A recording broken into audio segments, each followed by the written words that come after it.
ambil keputusan yang besar dalam hidup.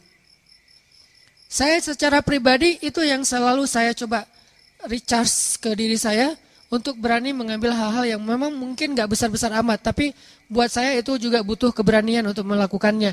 Karena apa? Karena banyak mendengar kisah-kisah baik yang pernah terjadi atau yang sekarang sedang terjadi di antara teman-teman kita.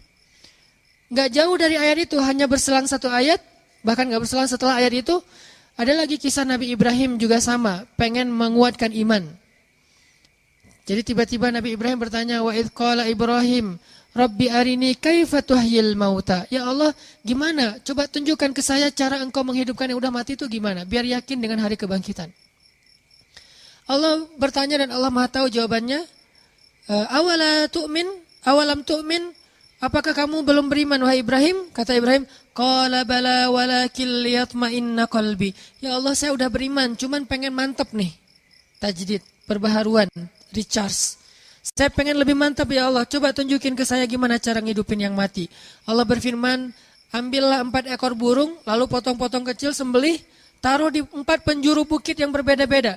Udah mati, udah dipotong-potong kecil, dicincang-cincang, bisa jadi sate itu ditaruh di bukit-bukit yang berbeda. Sekarang wahai Ibrahim, tepuk tangan kamu dan panggil dengan nama Allah, burung itu datang dalam keadaan utuh, tidak ada satu goresan luka pun di tubuh burung tersebut. Baru Ibrahim mengatakan, innallaha azizun hakim. Allah itu maha perkasa dan maha bijaksana. Ini cara para nabi juga mentajdid iman teman-teman. Memperbaharui iman. Bagaimana cara kita? Tadi, lihat kebesaran Allah di langit. Lihat kebesaran Allah di bumi. Baca ayat-ayat kauniyah, ayat-ayat ilmiah. Lihat di sekitar kita. Dengarkan kisah-kisah orang di sekitar kita. Maka kita makin yakin. Gak usah khawatir kalau gambling dengan Allah. Asalkan kita ikhtiarnya halal, Allah nggak bakal ngecewain kita. Kemarin ada seorang ustadz cerita ke saya, waktu saya ke Kalimantan, ke Balikpapan. Beliau tinggal di Balikpapan. Terus tiba-tiba dapat, beliau cerita ini setelah beliau dengar YouTube saya yang dulu saya tuh kesasar dari Bandung ke Indramayu, terus ke Cirebon, terus balik ke Bandung kan, yang Tepuguh tuh nggak jelas gitu kan, muter setengah Jawa Barat. Hanya pengen ngasih rezeki kepada orang yang jualan pal gentong di Cirebon. Beliau juga cerita, Ustadz saya juga pernah ngalamin yang kayak gitu, itu benar banget. Saya di Balikpapan, tiba-tiba teman saya ngajak saya untuk ada acara kayak seminar gitu, nemenin dia yang seminar, saya emang enggak. Nemenin dia ke Jogja. Nginep di hotel, karena dia temannya lagi ikut seminar, dia bingung kan mau ngapain. Tiba-tiba lagi habis sarapan itu, saya ngerasa kayak stroke gitu Ustadz. Setengah tubuh saya tuh kayak gak bisa digerakin, terus panas dingin, terus jantung saya tuh detak kencang, darah saya tuh kayak berpacu luar biasa gitu, kayak naik darah tinggi gitu. Terus dia pikir astagfirullah, jangan-jangan saya meninggal, gak keren banget sih meninggalnya di kampung orang gitu. Dia takut, karena meninggalnya jauh dari keluarga, gak di Balikpapan, takut. Beberapa menit dia diam gitu, terus bertahap perlahan kemudian normal lagi. Cuman dia kaget takut, akhirnya dia pun lari ke apotek. Bawa dompet, pergi ke apotek, beli obat ditensi, terus beli obat kayak gitu di apotek. Setelah selesai itu dia pulang pesen taksi online gitu, pakai pulsa dia yang ada di handphone, pesen, naik taksi online pulang lagi ke hotel. Di tengah jalan dia ingat dompet saya ternyata nggak ada, cari-cari nggak ada, nggak di jok nggak ada. Terus nanya ke tukang taksi, kamu bawa dompet saya nggak? Ya nggak mungkin dibawa gitu, pokoknya nggak ada gitu ya, nggak lucu. Terus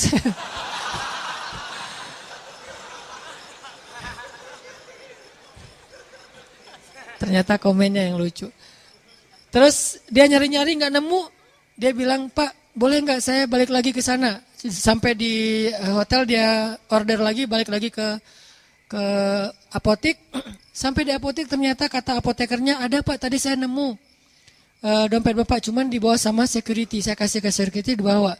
Pergilah ke security, ke pos satpam. Ternyata pos satpamnya lagi jemput anaknya.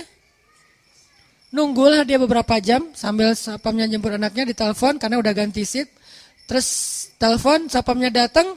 Pas datang akhirnya dia karena merasa ini di sini ada dompet, ada duit, ada ATM, ada SIM, ada KTP, pokoknya banyak kartu berharga. Dia ngerasa satpam ini berjasa buat dia, dikasihlah entah 100.000, entah 200.000. Sapam ini mengatakan, alhamdulillah, masya Allah, alhamdulillah, saya baru aja tadi kepikiran pengen bayar sekolah anak saya, tapi belum dapat pinjaman, makanya tadi saya lama ngejemput tuh nyari pinjaman dan belum nemu, belum dapat. Makasih ya Pak, ini dapat 100.000 itu untuk bayar sekolah anaknya. Baru beliau sadar, benar ya. Ujuk-ujuk teman saya ngajak saya nemenin dia seminar ke Jogja. Terus habis sarapan di hotel, tiba-tiba saya stroke supaya saya datang ke apotik. Di apotik itu tiba-tiba dompet saya ketinggalan. Saya balik lagi, ternyata dompet udah dipegang security. Sehingga saya merasa berjasa, saya kasihlah dia 100.000. Tapi jauh-jauh untuk ngasih 100.000 kepada seorang hamba Allah yang Allah pengen ngasih rezeki buat dia. Ini rencana Allah Subhanahu wa Ta'ala. Dan gak harus selalu bentuknya sedekah, hadiah. Bisa juga bentuknya yang profit. Keuntungan dari usaha-usaha kita yang gak nyangka ternyata keuntungannya lebih daripada yang kita pernah bayangin. Ini artinya teman-teman, cerita-cerita kayak gini harusnya nambah yakin kita kalau kita ngambil keputusan besar, sebesar apapun Allah lebih besar. Sebesar apapun resiko yang kita ambil dalam sebuah keputusan, Allah lebih besar. Bukankah kalimatnya Allahu Akbar? Allah Maha Besar, tidak ada yang lebih besar daripada Allah. Jadi kalau tidak ada yang lebih besar daripada Allah, berarti semua kecil.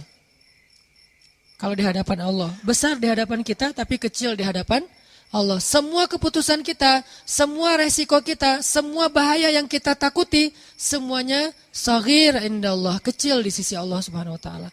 Karena Allah akbar dan ala kulli syai'in qadir. Gak ada yang Allah gak bisa. Cuman untuk bisa punya keberanian kayak gini, kita terus recas, mentajdid iman kita dengan dengar nasihat-nasihat orang, dengar cerita-cerita orang, kayak gitu teman-teman. Jadi mudah-mudahan dari sekarang kita coba lebih sering mencas iman kita lewat motivasi taklim, lewat bacaan, lewat cerita-cerita teman kita, hal-hal yang ajaib dalam hidup dia. Suatu saat kalau memang kita harus mengambil sebuah keputusan besar, maka kita sudah punya kemantapan hati, sudah yakin sama Allah. Dan keyakinan kita yang dalam itu, itulah modal paling penting kita dalam mengambil keputusan besar. Bukan misalnya nih, mau ninggalin kerjaan, udah nabung dulu sekian ratus juta, biar nanti kalau lagi oleng masih ada simpanan uang. Bukan itu modal yang nomor satu, walaupun itu penting. Tapi bukan itu nomor satu. Nomor satu adalah yakin kepada Allah. Karena makin kita yakin kepada Allah, Allah juga makin ngebuktiin kebenaran dari keyakinan kita. Kalau kita ragu-ragu dikit, Allah ngebuktiinnya juga sesuai dengan zon prasangka kita kepada Allah. Kalau buat saya pribadi, saya terus ngelatih yang kayak gini-gini. Pokoknya kalau sama Allah mah gak usah khawatir lah. Yang penting ikhtiar. Dan ikhtiar itu bagian dari tawakal. Ikhtiar itu bukan berbeda ya. Bukan ikhtiar dan tawakal. Ikhtiar itu bagian dari tawakal. Karena kalau orang yang tidak tawakal pasti ikhtiarnya melenceng. Kalau dia ikhtiarnya gak melenceng, masih fisabilillah, masih sesuai dengan syariat, koridor, on the track. Berarti dia masih tawakal sama Allah, masih berserah. Begitu ikhtiarnya udah keluar dari tracknya Allah, berarti dia udah gak yakin dan gak berserah lagi kepada Allah. Jadi ikhtiar, doa, bagian dari tawakal. Ikhtiar, doa, pasrah, itu bagian dari tawakal. Jadi bukan tawakal dan ikhtiar, bukan. Ikhtiar bagian dari tawakal. Jadi insya Allah ini bisa menjadi motivasi buat kita dalam mengambil keputusan-keputusan hidup kita. Walaupun mungkin awalnya emang agak berat, awalnya mungkin agak menyedihkan, awalnya mungkin agak sedikit terbeban, tapi beban itu sedikit demi sedikit akan Allah ringankan. Dan setelah kita sampai kepada janji Allah untuk menolong kita, malah nanti kita akan mengatakan bersyukur dulu saya berani mengambil keputusan itu. Tapi iman kita harus stabil ya, jangan 2 hari, seminggu, sebulan kemudian kita mulai suudzon sama Allah, yang tadinya Allah udah mau nolong kita gak jadi, gara-gara apa? Udah pundung.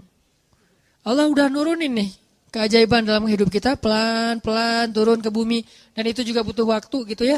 Kenapa butuh waktu kok gak segera? Karena Allah pengen ngelihat kesabaran kita, pengen ngelihat ketahanan iman kita. Pas udah mau sampai, kita pundung. Naik lagi tuh bantuan kepada Allah. Ya Allah, dia udah pundung gak jadi. Di cancel kan sama kita. Nah terus saja, jangan ada batasnya. Yakin sama Allah mah gak ada batas. Kalau sabar kepada manusia ada batasnya, tapi sabar kepada Allah gak ada batasnya. Sabar kepada manusia ada batasnya, tapi sabar ke Allah gak ada batasnya.